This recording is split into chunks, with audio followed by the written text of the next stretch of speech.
శుక్లాంబరధరం విష్ణుం సశివర్ణం చతుర్భుజం ప్రసన్నవదనం ధ్యాయేత్ సర్వవిఘ్నోపశాంతయే అని స్వామి నమస్కారం చేసుకుని మనము మన వ్యాస భాగవతంలో 4వ స్కందంలో ఉన్నాము. ఇప్పుడు 14వ అధ్యాయం చూసుకుంటూ వెళ్తూ ఉన్నాము. అప్పుడేం జరిగిందంటే, మన వేణుడు అని ఒక చాలా ఇంట్రెస్టింగ్ క్యారెక్టర్ ఉన్నాడు. అన్నీ నేనే, అంతా నేనే, మీరు పూజలు, యజ్ఞాలు, యాగాలు చేసుకుంటే అన్నీ నాకే అని ఏంటేంటో చెప్పాడు. ముందు అసలు ప్రజలను హింసిస్తుంటే మన పెద్దలు తట్టుకోలేకపోయారు. యజ్ఞాలు ఆపేయండి అని చాటింపులన్నీ వేయించి బలవంతంగా యజ్ఞాలన్నింటిని మూయించేస్తే, దానికి వాళ్ళు ఇంకా ఎంతో బాధ అనుభవించారు. ఏదైనా నచ్చచెప్తే వింటాడేమో, మంచి మాటలతో చెప్పి చూద్దామని బయలుదేరొచ్చి పాపం చాలా చెప్పారు. ఆహా! వినలేదు. అక్కడికి ఆగలేదు. అసలు విష్ణువెవరు, వాడెవడు, వీడెవడు అన్నీ నేనే అన్నాడు. ఇంకా దైవ దూషణ వాళ్ళు అస్సలు తట్టుకోలేకపోయారు. ప్రాణిహింస వాళ్ళు భరించలేకపోయారు. యజ్ఞాలను అనాదరిస్తే ఊరుకోలేకపోయారు. కానీ భగవన్నింద చేసేసరికి వాళ్ళసలింక ఎంత కోపించారంటే, ఛీ! ఇటువంటి వాడు భ్రష్టమంగళుడు, బతికుండి ఉపయోగం లేదు, వీడు చచ్చిపోవాలని నిర్ణయించుకున్నారు. అయితే వాడు ఈ చేసిన రకరకాల పాపాలంటే పతన కారణాలు, జారిపోయే మార్గాలు. ఈ అజ్ఞానపూరితమైన, వ్యర్థమైన కర్మల చేత వాడెప్పుడో పోయే ఉన్నాడు. వీళ్ళిప్పుడు హుంకరించారంతే. దాంతో వాడు చనిపోయాడు. ఇప్పుడు పాపము వాళ్ళ అమ్మగారు సునీత కొడుకు కళేబరాన్ని ఏదో విధంగా మెయింటైన్ చేస్తూ ఉన్నది. వాళ్ళేదో హుంకరించారు, ఆయన చచ్చిపడ్డాడు, వీళ్ళెళ్ళిపోయారు. తర్వాతేం జరుగుతుంది అని దూరదృష్టి లేదు మన వాళ్ళకు. హ్రస్వదృష్టి. షార్ట్ టర్మ్ ప్లానింగే తప్ప లాంగ్ టర్మ్ కాన్సిక్వెన్సెస్ గురించే ఆలోచించే ఉద్దేశమే లేదు. అట్లాంటప్పుడు వాళ్ళని ఋషులని ఎట్లా పిలుస్తాము అని ఆ ప్రశ్న నాకు నేనే వేసుకొని దాని గురించి భావన చేసుకున్నాను.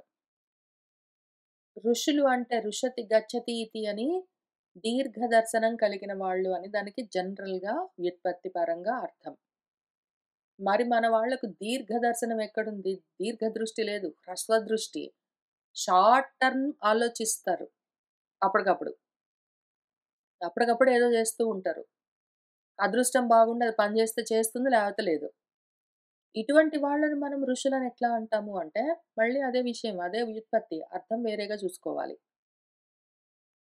ఋషతి గచ్చతి అని ప్రాప్నోతి ఆత్మజ్ఞానం అని దానికి ఒక వ్యుత్పత్తి ప్రకారం అర్థం. ఆత్మజ్ఞానం కలిగిన వాడు. అంతవరకు లేకుండా ఏదో ఒకటి తొందరపడి పనులు చేసేస్తాడు. ప్రతిదానికి తొందరపాటుతనంతో వెళ్ళిపోతాడు.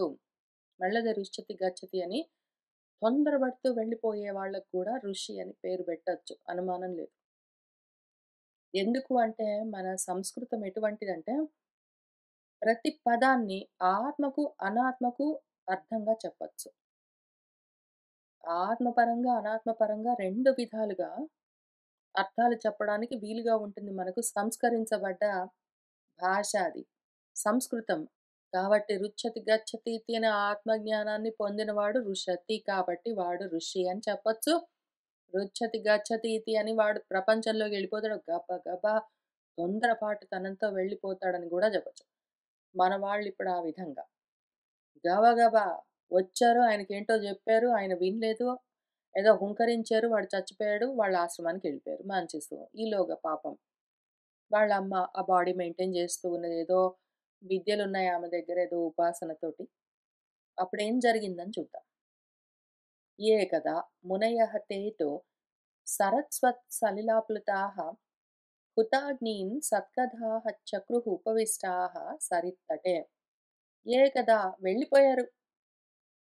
వెళ్ళిపోయిన తర్వాత ఒకానొక సమయంలో ఎప్పుడో ఒకప్పుడు మరి కాస్త రాజు లేకపోతే ఎట్లా అని వాళ్ళ నాన్న పారిపోయాడు కదా! వీడిని తట్టుకోలేక. ప్రజలు వద్దంటున్నా గూడా వీడిని తీసుకొనొచ్చి రాజుని వీళ్ళే చేసారు మళ్ళీ పైగా. ఏదో ఒక రాజు అనుకున్నారు. చూస్తే ఈ రాజు ప్రజలను పీడించేవాడు, పాలించేవాడు కాదని తెలిసిన తర్వాత చంపేశారు. మళ్ళీ ప్రాబ్లమ్ ఫస్ట్‌కే వచ్చింది. రాజు లేకుండా అరాచకమైపోయింది మన రాజ్యం. ఇంక చాలా కష్టాలు, చాలా ఈతి బాధలతో మన ప్రజలందరూ ఆపదలతో ఉన్నారు. అందుకని తే మునయః ఆ మునులందరూ ఒకానొక సమయంలో సరస్వతి నీళ్ళలో స్నానం చేసి, ఆ సరిత్తటే ఆ నది గట్టు పైన ఉపవిష్టాః కూర్చున్నారు. అక్కడే హుతాగ్నిహోత్రాలు, అగ్నిహోత్రాలని హుతం చేసుకున్నారు. సత్కథలన్నీ, మంచి మాటలన్నీ చెప్పుకుంటూ ఉన్నారు. వాళ్ళదేం పోయింది వాళ్ళు వీడిని చంపేశారు, ఎళ్ళిపోయారు.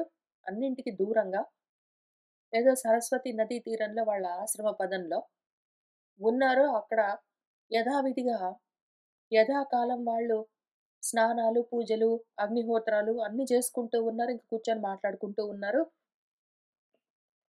అప్పుడు వాళ్ళకి ఈ విషయాలన్నీ గుర్తుకొచ్చాయి. దీక్ష ఉద్ధితాన్ మహోత్పాతాన్ ఆహుః లోకభయంకరాన్ అపి అభద్రం అనాథాయాః దస్యుభ్యః న భవేత్ భువః. ఇంకా లోకభయంకరమైన ప్రజలను పీడించే, ప్రజలకు భయాన్ని కల్పించే మహోత్పాతాలన్నీ ఉద్ధితాన్ కనిపిస్తూ ఉండడము వీక్ష చూసి వాళ్ళు ఈ విధంగా అనుకుంటూ ఉన్నారు.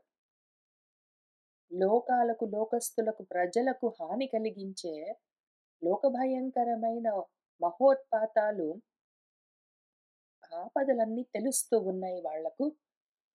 దాంతో వాళ్ళక్కడ కూర్చొని ఏం మాట్లాడుకుంటున్నారంటే, అప్పి ఒకవేళ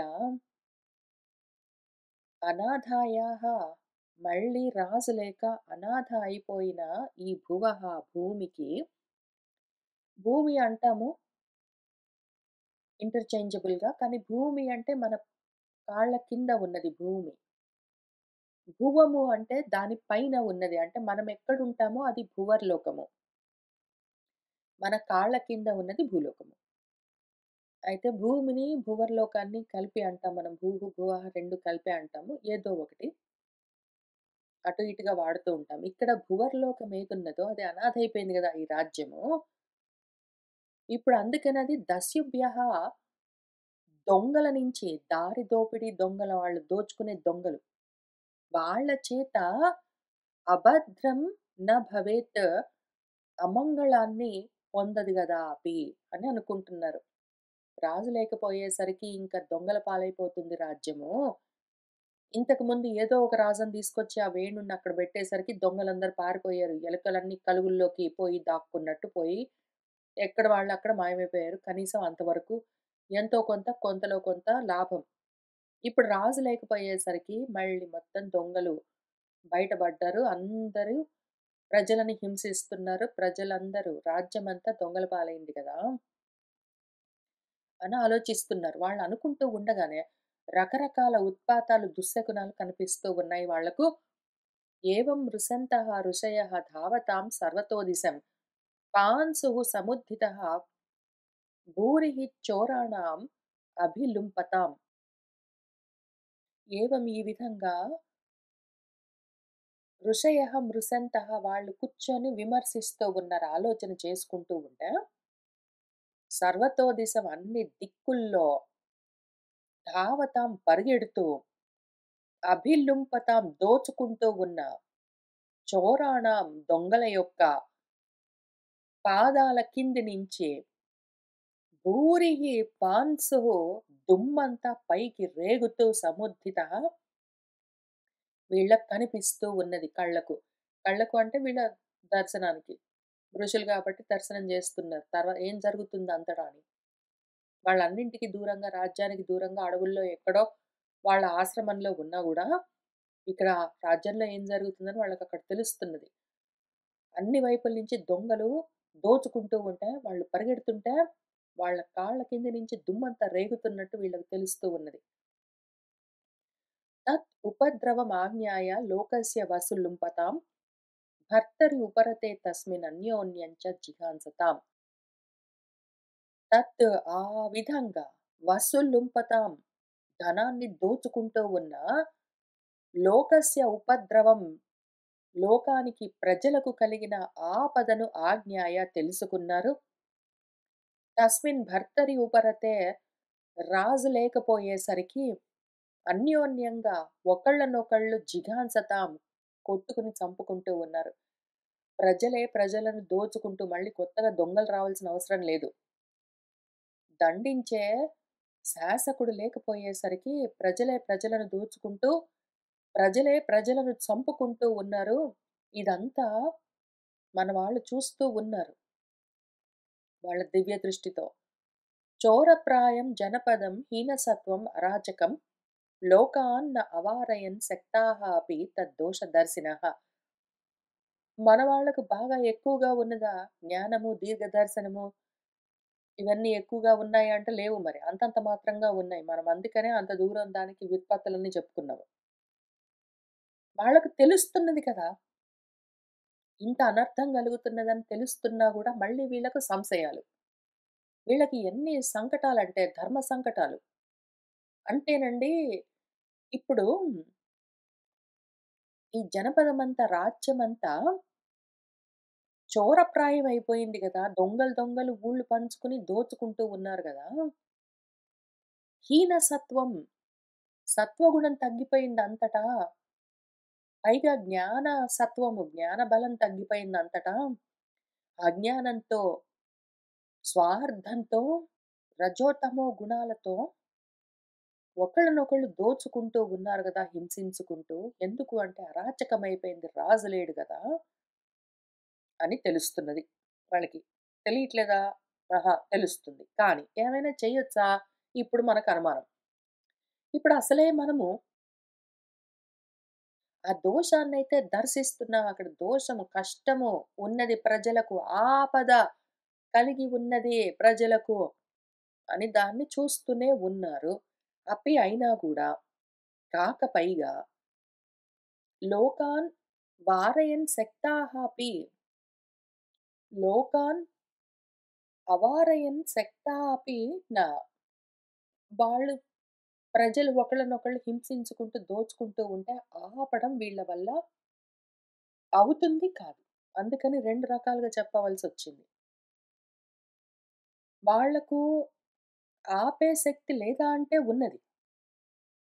వాళ్ళు హుంకరిస్తేనే ప్రాణాలూడి ప్రజలు చచ్చిపోతారంటే, చేయగలిగితే ఏమైనా చేయొచ్చు. కానీ చెయ్యొచ్చా అంటే నా శక్తాహ అశక్తులు వాళ్ళు. ఎందుకు?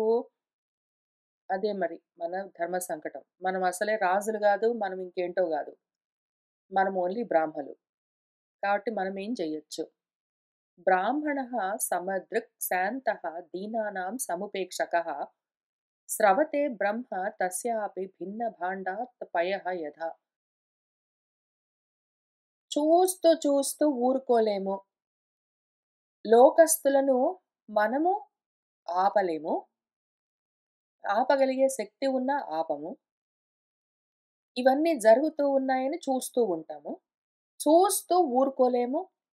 ఎందుకు అంటే దీనులు ఇట్లా దిక్కు లేకుండా ఉంటే, అనాథలై ఉంటే, రాజు లేకుండా ఉంటే, సముపేక్షకః ఉపేక్షించారంటే మాత్రము వాళ్లకు వాళ్ళలో ఉన్న బ్రహ్మమేమున్నదో అది స్రవతే జారిపోతుంది. వాళ్ళలో నుంచి ఆ బ్రహ్మత్వం కారిపోతుంది. ఉండదు లోపలింక. వాళ్ళు మళ్ళీ శూద్రులైపోతారు. ఎందుకు అంటే భిన్న భాండాత్ పగిలిన కుండలో నుంచి పాలు కారిపోయినట్టు వీళ్ళలో నుంచి వాళ్ళ బ్రహ్మత్వం జారిపోతుంది. ఉపేక్షించి ఊరుకున్నారంటే. ఏమైనా చేద్దామంటే బ్రాహ్మలు సమదృష్టితోటుండాలి. అంటే వీళ్ళు ప్రజలు మంచివాళ్ళు, వాళ్ళు దొంగలు, మంచివాళ్ళు కాదు అని ఇన్ని రకాలుగా చూడ్డానికి వీల్లేదు. వీళ్ళు మంచోళ్ళు కాబట్టి వీళ్ళకి హెల్ప్ చేద్దాము. వాళ్ళు మంచివాళ్ళు కాదు కాబట్టి వాళ్ళని శిక్షిద్దాము అని చేయడానికి వీల్లేదు. సమదృష్టి కావాలి. పైగా ఏదైనా చెయ్యాలి అంటే శాంతి ఉండదు. కర్మల్లో ఉన్నామంటే ఎవరినైనా చంపాలి అవన్నీ చేయాలంటే కోపం రావాలి. కాబట్టి శాంతి చెడిపోతుంది. ఇప్పుడు మనము బ్రాహ్మలుగా ఉన్నప్పుడు సమదృష్టితోటుండాలి. మన వాళ్ళు, పక్కన వాళ్ళు వీడు మంచివాడు, వాడు చెడ్డవాడు, వీడు దొంగ, వాడు ప్రజ అని చూడ్డానికి వీల్లేదు. బ్రాహ్మడిగా ఉన్నంత వరకు శాంతితో ఉండాలి. కోపం తెచ్చుకుని చంపడాలు అవన్నీ జేయడానికి, దండించడానికి వీల్లేదు. సమదృష్టి లేదు, శాంతి లేదు అంటే వాడు బ్రాహ్మడు గాదు. అయితే ఇవన్నీ జరుగుతున్నాయని చూసి ఉపేక్షించామంటే మాత్రము వాళ్ళలో నుంచి ఆ బ్రహ్మత్వం జారిపోతుంది. చేసినా తప్పే, చేయకపోయినా తప్పే. ఇప్పుడిది కష్టము. ఇంత కష్టమొచ్చింది. ఏం జేయాలో వాళ్ళకర్థం గావట్లేదు. వాళ్ళు సొంతంగా శక్తాహాపి వాళ్ళకంత శక్తి ఉన్నా గూడా లోకాన్న అవారయన్ వాళ్ళు లోకస్తులను, ప్రజలను ఆపరు. అందుకని చేసేందుకు అవకాశం లేదు. చేయకుండా ఊరుకుందామా? పగిలిన కుండలో నుంచి పాలు కారిపోయినట్టు బ్రహ్మత్వం కారిపోతుంది. ఏమైనా చేద్దామా? వెంటనే నశిస్తుంది. ఇప్పుడు ఏమి చెయ్యాలి అని తీవ్రంగా ఆలోచించారు. వాళ్ళకొక ఐడియా వచ్చింది మళ్ళీ. నా అంగస్య వంశః రాజర్షేః ఏషః సంస్థాతుम् అర్హతి. అమోఘ వీర్యాః హి నృపాః వంశే అస్మిన్ కేశవాశ్రయాః. పైగా ఈ రాజర్షి అయిన అంగుడి యొక్క వంశము ఏషః ఈ రాజర్షి మన అంగుడు ఆయన వంశము ఈ విధంగా సంస్థాతుం నా అర్హతి నశించిపోవడానికి వీల్లేదు. ఎందుకు అంటే అస్మిన్ వంశే ఈ వంశంలోని వాళ్ళందరూ ఆ రాజులు అమోఘమైన వ్యర్థం కాని పరాక్రమంతో ఉన్నవాళ్ళు కేశవాశ్రయాః కేశవుణ్ణి ఆశ్రయించిన వాళ్ళు అని అనుకుంటున్నారు. మరైతే మధ్యలో వేణుడు పుట్టాడు గదా! అంటే ఉంటాయి అట్లాంటి ఎక్సెప్షన్స్. సరే వాడినొక్కడిని పక్కన పెడితే పాపం మిగిలిన వాళ్ళందరూ చాలా గొప్పవాళ్ళు. అందుకని.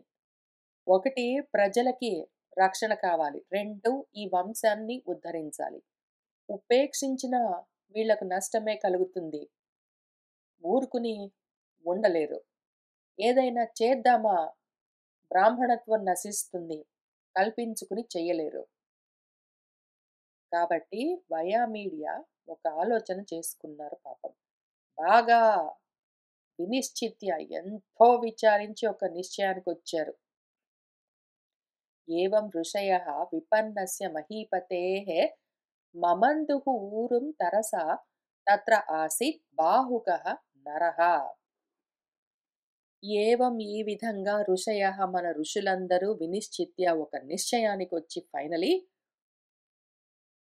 విపన్నస్య మహీపతేః ఆ చచ్చిపోయిన రాజున్నాడు గదా! వేణుడు.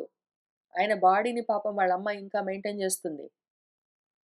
ఆయన యొక్క ఊరువును తొడను తరస బలంగా మనవాళ్ళు మమందుహు మర్దించారు. ఆయన తొడని బలంగా మర్దించేసరికి అక్కడి నుంచి ఒకడు నరుడు బాహుకుడు ఆసీత్ ఉద్భవించాడు. ఆ తొడలో నుంచి ఒక పిల్లవాడు బయటికొచ్చాడు.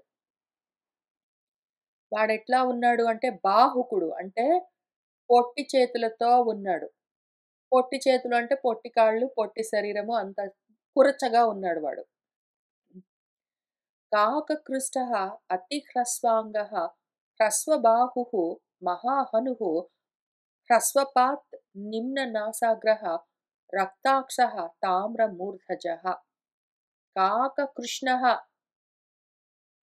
నల్లటి నలుపుతో కాకిలాంటి నలుపుతో ఉన్నాడు నల్లగా.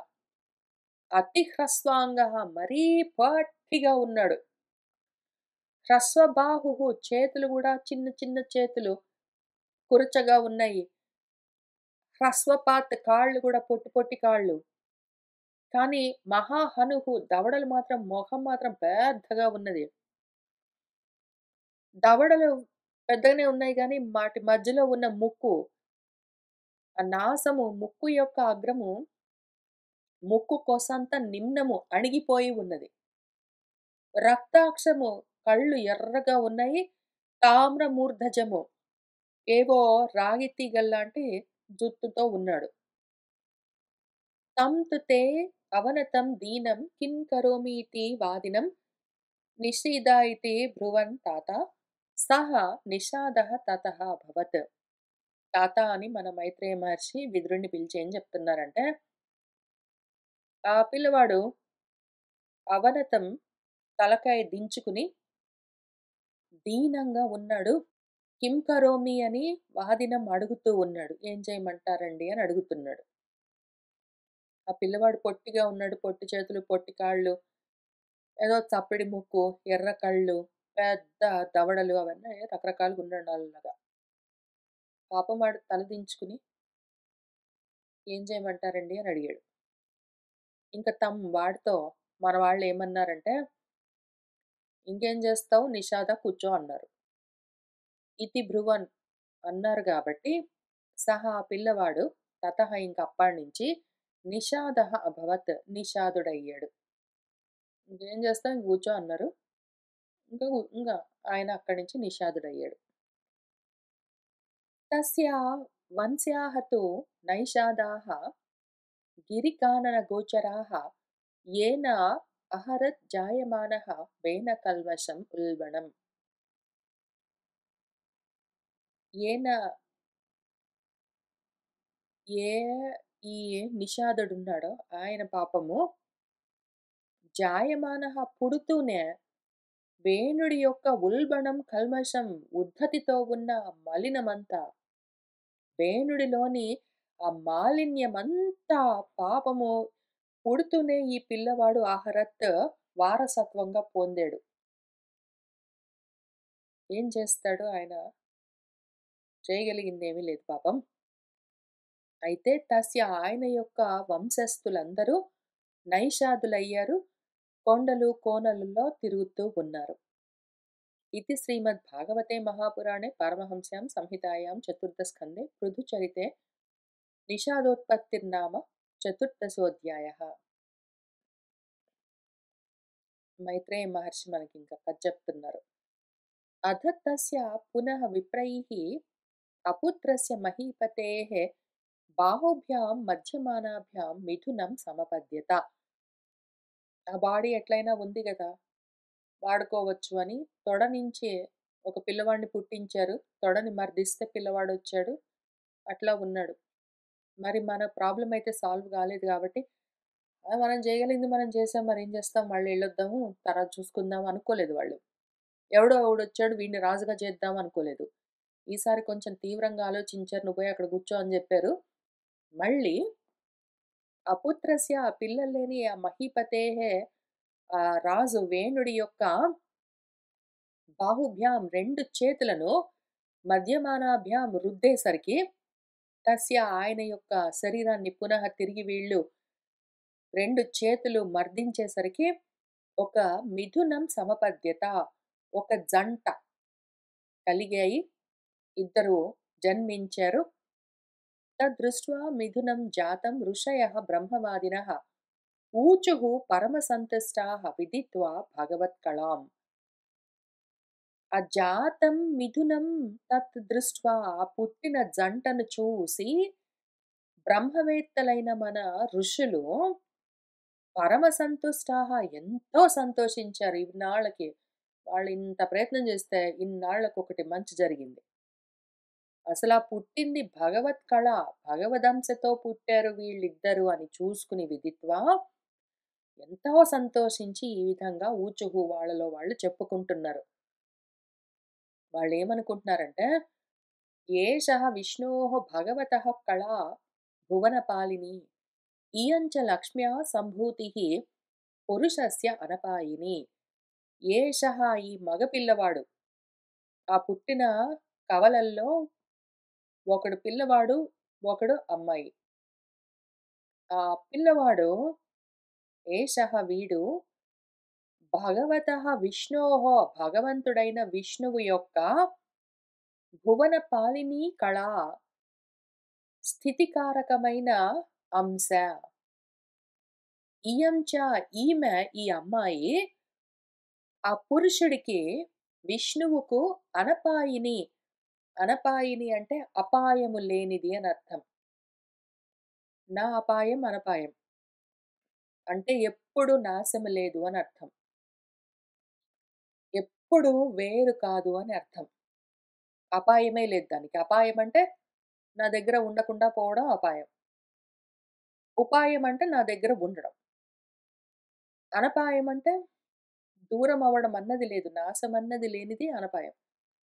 ఆ పురుషుడికి ఎప్పుడు నశించదు. అంటే పురుషుడి దగ్గరే ఉండే ఏ లక్ష్మీ విభూతి ఉన్నదో, లక్ష్మ్యాః సంభూతిః ఆ లక్ష్మీ కళ ఈ అమ్మాయి. విష్ణువు యొక్క స్థితికారకమైన అంశ, విష్ణు అంశ ఈ పిల్లవాడు. లక్ష్మీ కళ ఈ అమ్మాయి అని వాళ్ళు కనిపెట్టారు. అయం తు ప్రథమః రాజ్ఞాం పుమాన్ ప్రథయితా యశః పృథుః నామ మహారాజः భవిష్యతి పృథుస్రవాః. అయం ఈ పిల్లవాడు రాజ్ఞాం ప్రథమః రాజుల్లో మొదటివాడు. ఈ పుమాన్ ఈ పురుషుడు యశప్రథయిత యశస్సును వ్యాప్తి చేస్తాడు. మహారాజవుతాడు. పృథుస్రవసుడవుతాడు. అంటే గొప్ప కీర్తి గడిస్తాడు. దాన్ని వ్యాప్తి చేస్తాడు. అందుకని ఈయన పేరు పృథుః నామ రాజుగా ఉంటాడు. పృథువు అన్న పేరుతో ఉంటాడు అని వాళ్ళు చెప్పారు. నామకరణం చేశారు. ఈయన మొదటి రాజు అంటే ఆది రాజు అన్నప్పుడు ఇంతకు ముందు నువ్వు మనువును కూడా స్వయంభువ మనువును కూడా ఆదిరాజు అని జెప్పావు గదా! అంటే చెప్తాము. అట్లానే ఉంటాయి. నిజంగా గూడా క్రోనలాజికల్ ఆర్డర్‌లో ఇదే పద్ధతిలో జరగాలి. ఇంక వేరే రకంగా జరగదంటే, అప్పుడు ఇవన్నీ నిజంగా ఉండవలసి వస్తుంది. చెట్టు ముందా? విత్తనం ముందా? లేదా ఆ రాజు ముందా? ఈ రాజు ముందా? అంటే రాజు లేదు, ప్రజ లేదు. ప్రజలు ఉంటారు, రాజులు ఉంటారు, మొదటివాడు ఉంటాడు, మధ్యవాడు ఉంటారు, చివరివాడు ఉంటాడు, చివరివాడు మధ్యవాడు గావచ్చు, మధ్యవాడు ఇంకెవరైనా గావచ్చు. ఆ రకంగా ఒక్కటే కన్సిస్టెంట్‌గా ఉన్నది, మారకుండా ఉన్నది అంటే సత్ అయి ఉండాలి. సత్తుగా ఉన్నది ఒక్కటే ఆత్మ. దానికి మాత్రం ఏ మార్పులు లేవు. అది కన్సిస్టెంట్‌గా ఏకమేవ అద్వితీయం. ఇన్నిగా కనిపిస్తున్నవన్నీ అసత్తుగా ఉండాలి, వేరు వేరుగా ఉండాలి. కాబట్టి వ్యాసుల వారు అతి జాగ్రత్తగా అక్కడక్కడ కథ మార్చేస్తారు, విషయం మార్చేస్తారు. ఎందుకంటే ఇది సత్ అవ్వడానికి వీల్లేదు. ఇది కాస్త ఈయన చెప్తున్న పురాణము. ఆ పురాణం ఎక్కడి నుంచొచ్చిందో ఆ శాస్త్రము, ఆ శాస్త్రం ఎక్కడి నుంచొచ్చిందో ఆ వేదము ఇదంతా సత్తయి కూర్చుంది అంటే అసలు సత్ మారిపోయే ప్రమాదం ఉన్నది. కాబట్టి దాన్ని మార్చకుండా వీటిలో నుంచే దాన్ని పట్టుకోవడానికి వీలుగా వీటిని మనం మర్చిపోకుండా ఇవన్నీ అసత్ అని చూపించడం కోసమే కొంచెం కొంచెం మారుస్తుంటారు. ఆ విధంగా ఎంత ఉపకారం చేస్తారో మన వాళ్ళు. కాబట్టి మనవాడు మళ్ళీ ప్రథమ రాజు, మహారాజు పృథువు అన్న మహారాజు చక్రవర్తి అవుతాడు అని వాళ్ళు అనుకుంటున్నారు. అందుకని ఆయనకు ఆ పేరు పెట్టారు. ఆ తర్వాత ఇయంచ సుదతి దేవి గుణభూషణ భూషణ అర్చిః నామ వరారోహ పృథుమ్యేవ అవరుంధతి. ఇయంచ ఇంక ఈ అమ్మాయి 2 అర్థాలు చూద్దాము. సుదతి చక్కటి పల్వరస కలిగింది. చక్కటి అందమైన పళ్ళతో ఉన్నది. దేవి దివ్యమైన తేజస్సుతో ఉన్నది. గుణభూషణ భూషణ ఆమె గుణాల చేత అలంకారాలకే అలంకారమై ఉన్నది.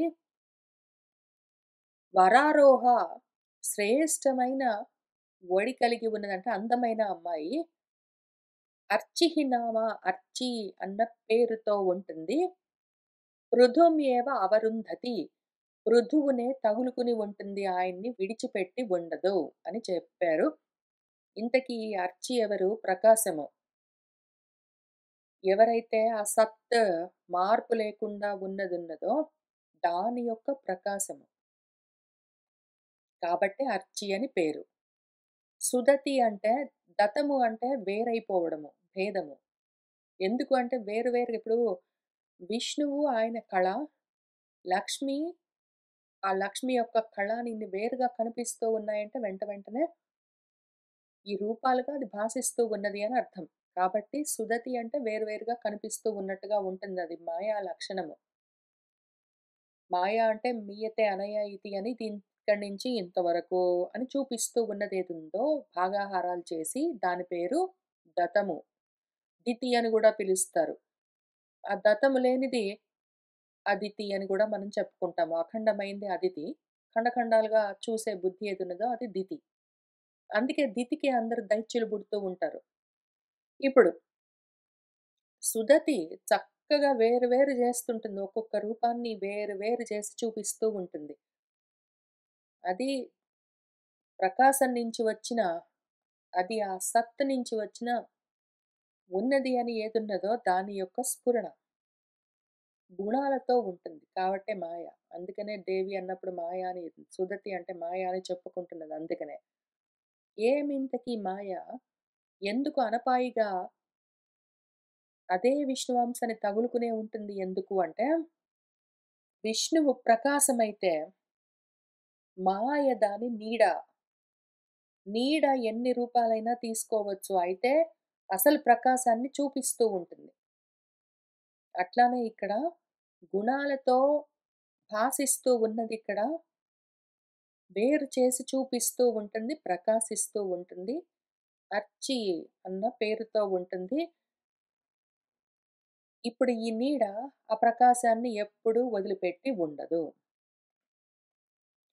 ఏషః సాక్షాత్ హరేః అంశః జాతః లోకరిరక్షయ ఇయంచ తత్పరా హి శ్రీః అనుజజ్ఞే అనపాయిని. ఏషః ఈయనెవరు సాక్షాత్తుగా హరి యొక్క అంశతో జాతః జన్మించినవాడు. హరి యొక్క ఏ అంశ? లోక రిరక్షయ లోకాన్ని సంరక్షించాలన్న ఇచ్ఛతో ఆ హరి యొక్క అంశతో కలిగినవాడు ఈ పిల్లవాడు. ఈయంచ ఈమెమో తత్పర అదే తత్పరతతో ఉంటుంది. ఈ శ్రీహి శ్రీ అన్న కళ ఆ హరి యొక్క అంశకు అనపాయినిగా అనుజజ్ఞే అనుసరించి జన్మించింది అని వాళ్ళు నిర్ణయించారు. దీన్ని మనము ఇదే విధంగా ప్రకాశము దాని నీడ, ఆత్మ చైతన్యము దాని యొక్క వివిధమైన రూపాలు. ఆత్మ యొక్క వివిధమైన రూపాలుగా కనిపిస్తున్నదంటే మాయ. ఎందుకు అంటే మీయతే అనయ ఇతి అని కొలతలు వేసి ఇంతవరకని పరిచ్ఛిన్నం చేస్తుంటుంది కాబట్టి. అని మనం అర్థం చేసుకోకపోతే ఏమవుతుంది వెంటనే మనకు కలిగే నష్టము, ఇద్దరు ట్విన్స్ అని చెప్పితివే, అప్పుడు అన్నా చెల్లలో ఏదో ఒకటి అవ్వాలి గదా! వాళ్ళిద్దరు పెళ్ళెట్లా జేసుకుంటారు అని మళ్ళీ లౌకికమైన వ్యవహారాల్లోకి దాన్ని ఈడ్చుకొనొచ్చి బురదలో వేసి లాగొద్దు ఈ కథని. ఇదంతా తాత్వికంగానే చూడవలసి ఉంటుంది. లోకాచారాలు దేశాన్ని, కాలాన్ని, పరిస్థితులను బట్టి, అవసరాలను బట్టి నడుస్తూ ఉంటాయి. పురాణ కథ ఎప్పుడో లోకంలో జరిగే ఏదో కథను చెప్తూ ఉన్న ఫ్యాన్ ఫిక్షనో లేకపోతే ఇంకేదో ఫిక్షనల్ ఏదో డాక్యుమెంటరీ స్టోరీ గాదు. ఇది మొత్తం డాక్యుమెంటింగ్ చేస్తున్నదంతా ఆత్మతత్వం గురించే. దాన్ని అట్లనే చూడాలి. అది అర్థం చేసుకోవడం కోసమే. మళ్ళీ మర్చిపోతామేమో అనే రాజుల్లో మొదటి రాజు అని ఒకటి అక్కడ పెట్టారు. మనకి ఇంతకు ముందే జెప్పారు. స్వయంభువుడు మొదటి రాజు అని. ఇక్కడ మళ్ళీ ఎందుకు పెట్టారు అంటే మనకు వెంటనే అనుమానం రావాలి. ఏదో మధ్యలో ఆత్మ గురించి చెప్పుకుంటూ మళ్ళీ మనం కన్‌ఫ్యూజ్ అవుతామని ఇట్లాంటివన్నీ లిటిగేషన్స్ పెట్టారని. కాబట్టి మళ్ళీ ఈ కథ చదువుకుంటూ వాళ్ళిద్దరూ ఎట్లా పెళ్లి చేసుకుంటారు అని ఇది మామూలు కథనేదో టీవీ సీరియలా. చెప్పుకుంటున్నది ఆత్మతత్వం గురించి. కాబట్టి అట్లాంటి ప్రశ్నే రావద్దు మనకి. తత్వమే కనిపిస్తుండాలి. ఏ మాటల్లో ఏమి జెప్తున్నా సరే వాళ్ళు. ఎంతగా కథని పెంచి పోషించి, విస్తారంగా విస్తరించి, ఏదో మర్రి చెట్టు ఊడల్లాగా, వేళ్ళలాగా, ఆకుల్లాగా, కొమ్మల్లాగా జూపించినా గూడా, ఆ కథంతా వింటూనే తత్వం మాత్రమే పట్టుకోవాలి. మైత్రేయ మహర్షి మనకేం చెప్తున్నారంటే, ప్రశంసంతి స్మ తం విప్రాః గంధర్వ ప్రవరాః జగుః ముముచుః సుమనోధారాः సిద్ధాः నృత్యంతే స్వస్త్రియః. ఇంకా అప్పుడేమైందిట, విప్రులందరూ తం ఆ పృథువును ప్రశంసంతి స్మ, ప్రశంసిస్తూ ఉన్నారట, గొప్పగా పొగుడుతూ ఉన్నారట. గంధర్వ ప్రవరాహ, గంధర్వ శ్రేష్ఠులు నారదుడు, తుంబురుడు మొదలైన వాళ్ళందరూ జగుహు, గానాలన్నీ చేస్తూ ఉన్నారట. సిద్ధాహ, సిద్ధులందరూ సుమనోధారాహ, సుమనసులంటే పువ్వులు, పువ్వులను ధారాపాతంగా ముముచుహు, వర్షంలాగా పూలవానలు కురిపిస్తూ ఉన్నారట. స్వస్త్రియః, స్వర్గలోకంలోని స్త్రీలు అప్సరసలు నృత్యంతి, నాట్యాలు చేస్తున్నారట. శంఖ తూర్య మృదంగాద్యాః నేదుః దుందుభయః దివి, తత్ర సర్వే ఉపాజగ్ముః దేవర్షి పితॄణాం గణాః. దివి, ఆకాశంలో దేవ దుందువులు నేదుహు, మ్రోగుతూ ఉన్నాయిట. శంఖాలు, తూర్యనాదాలు, మృదంగ వాయిద్యాలన్నీ వినిపిస్తూ ఉన్నాయిట. తత్ర అక్కడ దేవ, పితృ, ఋషి గణాలందరూ అన్ని సర్వే ఉపాజగ్ముహు, వచ్చి చేరుకున్నాయిట. ఎందుకు అంటే విష్ణువు కళతో, విష్ణువంశతో జన్మించిన మన పృథువును చూడ్డం కోసం. బ్రహ్మ జగద్గురుః దేవైః సహ ఆశ్రిత్య సురేశ్వరైః వైన్యస్య దక్షిణే హస్తే దృష్ట్వా చిహ్నం గదాభృతః పాదయోః అరవిందం చ తం వై మేనే హరేః కళాం యస్య అప్రతిహతం చక్రం అంశః సః పరమేష్ఠినః. బ్రహ్మదేవుడు కూడా వచ్చారు. మన జగద్గురువులు బ్రహ్మగారు సురేశ్వరైః, సురేశ్వరులు దేవతలందరితో సహా ఆశ్రిత్య వచ్చి, లోకపాలకులందరితో, దేవతలందరితో, వైన్యుడు అంటే వేణుడు కొడుకు వైన్యుడు. వైన్యుడి యొక్క దక్షిణే హస్తే, కుడి చేతిలో గదాభృతః చిహ్నం దృష్ట్వా, గదాభృతుడు విష్ణువు యొక్క చిహ్నాన్ని, గుర్తును చూశారు. అట్లానే పాదయోహో, పాదాల్లో అరవిందం దృష్ట్వా, పద్మం కనిపించింది, దాన్ని కూడా చూశారు. ఇంక దాంతో రూఢి అయ్యింది. ఇవే చూసుంటారు. ఇవే చిహ్నాలు, గుర్తులు గుర్తుబట్టి ఉంటారు మన ఋషులు గూడా పాపం. ఆ పిల్లవాడు పుట్టిన తర్వాత పిల్లవాడి చేతుల్లో ఉన్న గద, పాదాల్లో ఉన్న పద్మం అవన్నీ వాళ్ళు గూడా చూసి ఈ విష్ణువు అంశతో పుట్టినవాడని కనిపెట్టినట్టున్నారు. ఎందుకైనా మంచిదని మన బ్రహ్మదేవుడు గూడా వచ్చి, ఆయన గూడా మళ్ళీ ఓసారి అన్నీ చూసుకున్నారు, చేతులు, కాళ్ళు. ఓహో! హరేహే కళాం మేనే, పుట్టిన పిల్లవాడు మన పృథువు హరి యొక్క అంశే అని ఆయన గూడా అనుకున్నాడు. ఎవరి యొక్క చేతుల్లోనో, కాళ్ళలోనో, ఎక్కడనో అప్రతిహతమైన చక్రం కనిపించిందంటే మాత్రం, ఎదురులేని ఆ చక్రము చిహ్నం కనిపించిందంటే, ఓహో! మనవాడింక తప్పకుండా సహా వాడు పరమేష్ఠినః అంశః, ఆ పరమేష్ఠి, పరంలో స్థితమై ఉన్నవాడు. ఆ పరాత్మ పరమేశ్వరుడి యొక్క, పరబ్రహ్మం యొక్క అంశనే అని ఆయన గూడా కనిపెట్టాడు.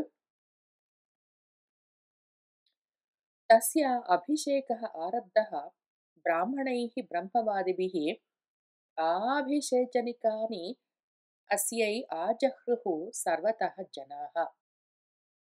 ఇంకా మన బ్రహ్మవాదులు చాలా తాపత్రయపడ్డారు పాపం. చాలా తాపత్రయపడ్డారు. చాలా చేయగలిగినంత చేశారు. వాళ్ళకి పాపం చాలా ధర్మ సంకటాలుండి గూడా, చెయ్యొచ్చా? మానుకోవాలా? మంచిదా? కాదా? మనము చేస్తే మన బ్రాహ్మణత్వం ఉంటుందా? ఊడుతుందా? చేయకుండా ఉంటే మనలో బ్రాహ్మణత్వం ఉంటుందా? జారిపోతుందా? అని చాలా ఆలోచన చేసుకున్నారు పాపం. ఎట్లోకట్లా ఎన్నో ట్రయల్ అండ్ ఎర్రర్స్ తర్వాత పని చేసింది ఇంతకి ఫైనలీ.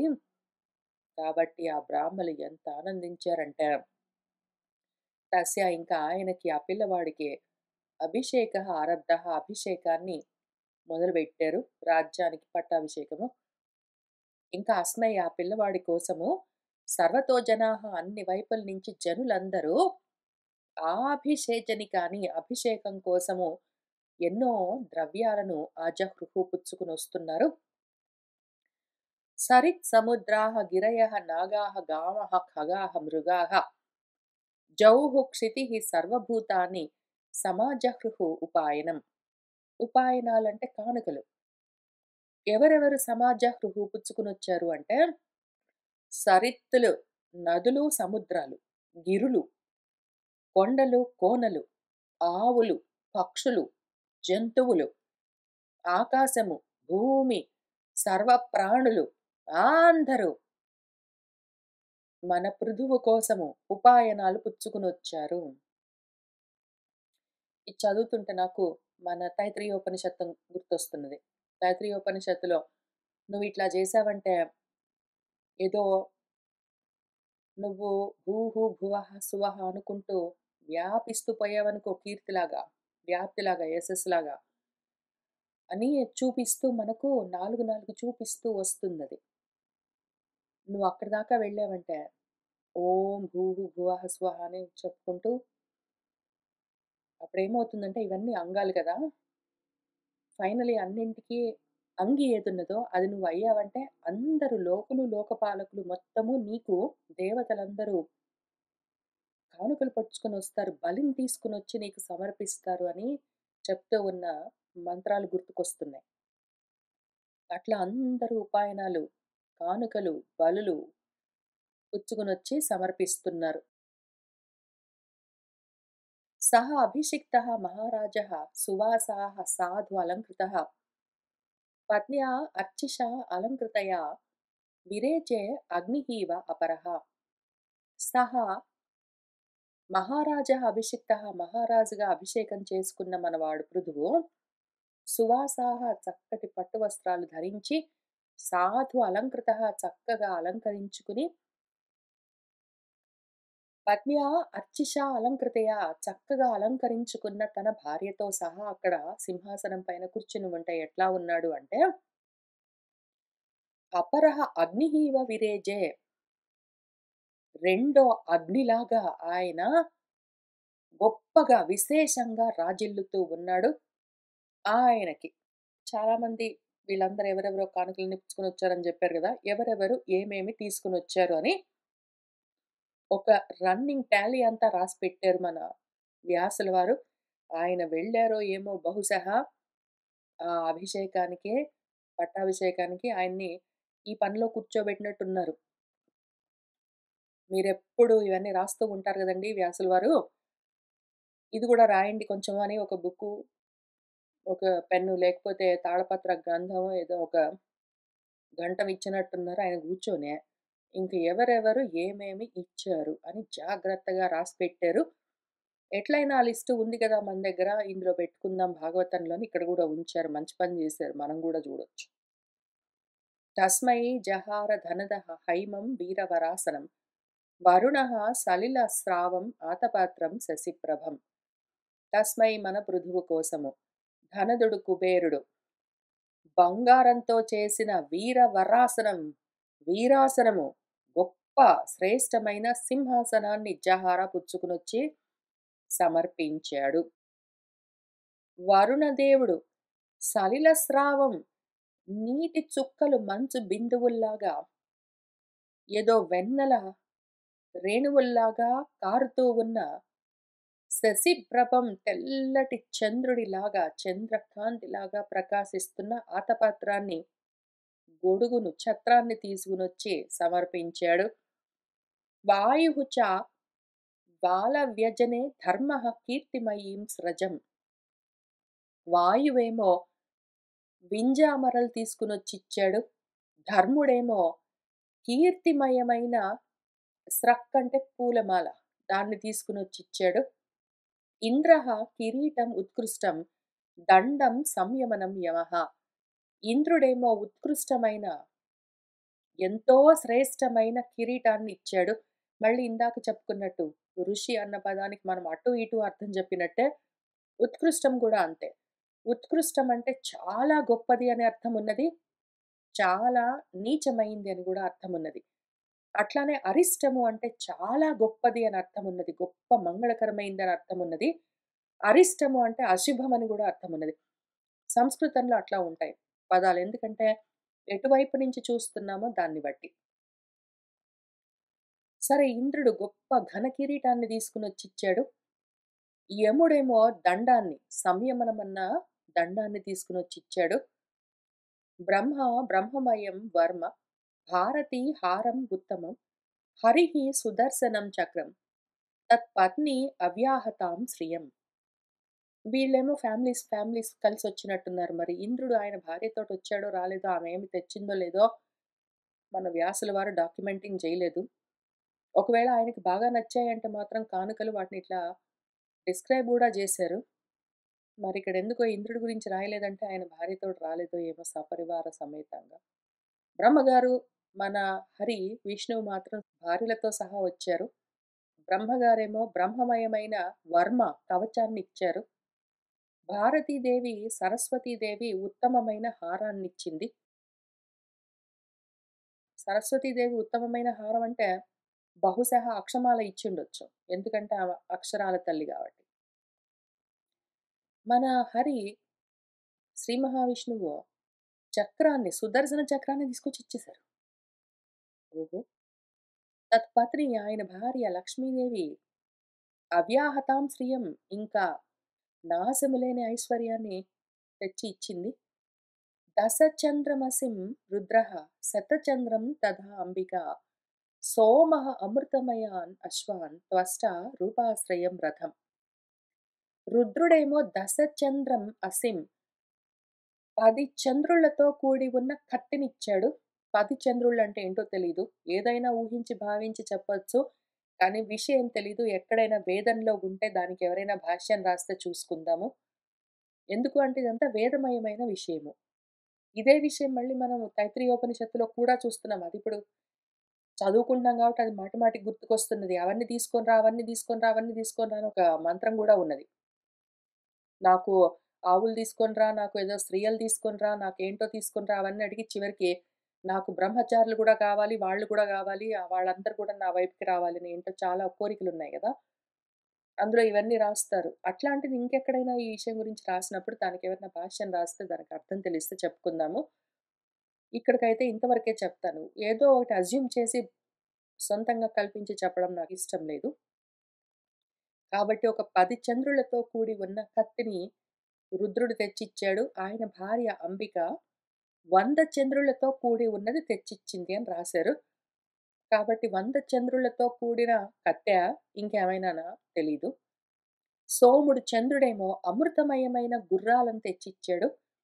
త్వష్ట చాలా అందమైన రథాన్ని తెచ్చిచ్చాడు. ఇవన్నీ చదువుతుంటే నాకేమనిపిస్తుందంటే, ఇవన్నీ ఏవో ఉన్నాయి గాదు.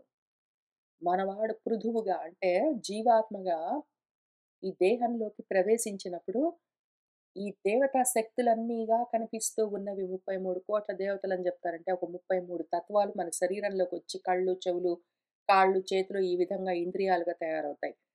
మళ్ళీ నేను వెళ్ళి ఇవసలు ఎన్నున్నాయి? ఇప్పుడే వచ్చింది ఐడియా గాబట్టి, ఆలోచన ఇప్పుడే వచ్చింది గాబట్టి, ధనర్ధుడు 1, వరుణుడు 2, వాయువు 3 అని లెక్కలు వేసి చూస్తాను. ఎవరెవరు ఏమేమి తీసుకొచ్చారు? ఎందుకు రాస్తున్నారు?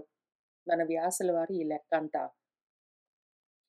ఈ పత్రం ఒకటి దొరికింది గాబట్టి కూర్చొని, ఎందుకు అంటే ఇవన్నీ మనలో ఉండాలి. రూపాశ్రయమైన రథం అన్న దగ్గర మనసాగింది నాకు. త్వష్ట ఒక రూపాన్ని రథం అంటే ఏమి మళ్ళీ మనకు దేహము ఒకటి, మనస్సు ఒకటి, అమృతమయమైన గుర్రాలు ఆఫ్‌కోర్స్. ఇంక చావన్నది లేకుండా అదే పనిగా పరిగెత్తే గుర్రాలేవి మనకు ఇంద్రియాలు. అవి దేన్ని ఆధారం చేసుకొనుంటాయి? సోమము మనస్సు అంటే చంద్రుడు. కాబట్టి మళ్ళీ అదే కథ నడుస్తున్నదిక్కడ. తత్వాలే నడుస్తున్నాయి సాంఖ్యమే. ఏదో జెప్తున్నారు. మళ్ళీ లెక్కలున్నాయా? ఏమి కథ అని చూసుకొనొస్తాను. మీరు కూడా ఆలోచిస్తూ ఉండండి. అగ్నిః ఆజగవం చాపం సూర్యః రశ్మిమయాన్ ఇషూన్ భూః పాదుకే యోగమయ్యౌ జౌః పుష్పావళిం అన్వహం. అగ్ని అజ్జము అంటే మేక, గవం అంటే గోవు. ఆవులతో, గోవులతో చేసిన చాపం ఒక ధనుస్సన్నారు. వాటి చర్మాల, వాటి కొమ్ముల, వాటి బాలమా, వాటి రోమాల, వాటి పళ్ళ, కళ్ళ ఏంటో ఏమీ చెప్పలేదిక్కడ. ఆజగవం చాపమన్నారు. మేక, గోవుతో చేసిన చాపమంటే ఏమో తెలీదు. అజ్జమంటే తెలుసు మనకు. ఆజం అంటే అజ్జము, జన్మ లేకుండా ఉండడము. గవము అంటే నశించిపోయేదా? అప్పుడు ఎందుకంటే అజ్జమంటే జన్మ అన్నారు కాబట్టి దీంతో పాటు వెంటనే వచ్చేది మృత్యువు. దాంతో కూడిన చాపమా? ఏమో చూద్దాము. మన సూర్యుడేమో రశ్మిమయమైన కిరణాలతో కూడి ఉన్న బాణాలను తెచ్చిచ్చాడట. భూహు భూమేమో యోగమయమైన పాదుకలు తెచ్చిచ్చిందిట. జౌహు ఆకాశమేమో అన్వహము పుష్పావళి పూల వరసలు ప్రతిరోజు, ప్రతిరోజు పూలమాలలిచ్చిందిట. ఇంకా ఆ రోజు నుంచి ఆకాశం ప్రతిరోజు పూలమాలలిస్తూ పోయిందా ఏమక్కడ? ఏమి చెప్తున్నారు? నాట్యం, సంగీతం, వాదిత్రం, అంతర్ధానం చ ఖేచరాः ఋషయः చ ఆశిషः సత్యాः సముద్రः శంఖం ఆత్మజం. మన ఖేచరాహ ఆకాశంలో చరించేవాళ్ళు నాట్యాలు, చక్కటి గీతాలు, వాయిద్యాలు ఇవే కాక అంతర్ధానమన్న విద్య గూడా ఇచ్చినట్టున్నారు. మన ఖేచరులు ఈ విద్యలన్నీ ఇచ్చినట్టున్నారు. ఋషులేమో సత్యమైన ఆశీర్వచనాలు చేశారట. ఋషులు చేసే ఆశీర్వచనాలు సత్యం గాక ఏమవుతాయి? స్పెసిఫిక్‌గా సత్యమైన ఆశీస్సులు అని చెప్తున్నారు. సముద్రుడేమో అందులోనే ఆయనలోనే జన్మించిన శంఖాన్ని తెచ్చిచ్చారట. సింధవః పర్వతాः నద్యः రథవీథీः మహాత్మనः సూతः అథ మాగధः వందీ తం స్తోతుం ఉపతస్థిరే. సింధవః సముద్రాలు, పర్వతాలు, నదులు ఇవన్నీ గూడా ఆ మహాత్ముడి కోసము, మన పృథువు కోసము రథవీథీహి ఆయన రథం వెళ్ళడానికి మార్గాలనిస్తూ ఉన్నాయిట.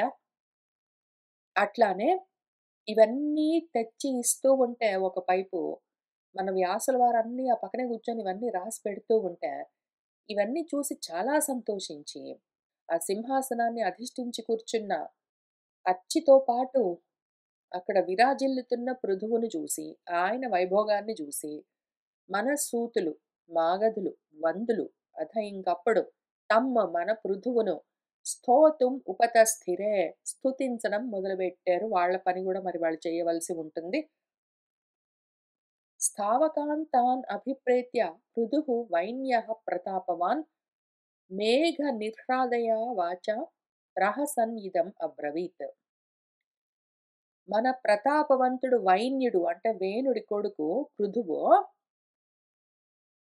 స్థావకాంతాన్ స్తుతించడానికి సిద్ధమవుతున్న, ఉపక్రమిస్తున్న వాళ్ళను అభిప్రేత్య చూసి, మేఘ నిర్హ్రాదయ మేఘ గంభీరమైన ధ్వనితో ఆ విధంగా ఉన్న వాచా వాక్కులతో ప్రహసన్ నవ్వుతూ ఇదం అబ్రవీత్ వాళ్ళతో ఈ విధంగా అంటూ ఉన్నాడు.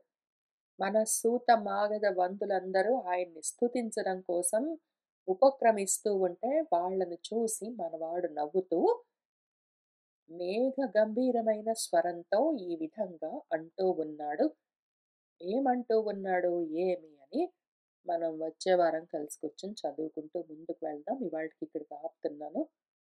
సర్వం శ్రీకృష్ణ పరబ్రహ్మ పాదారవిందార్పణమస్తు.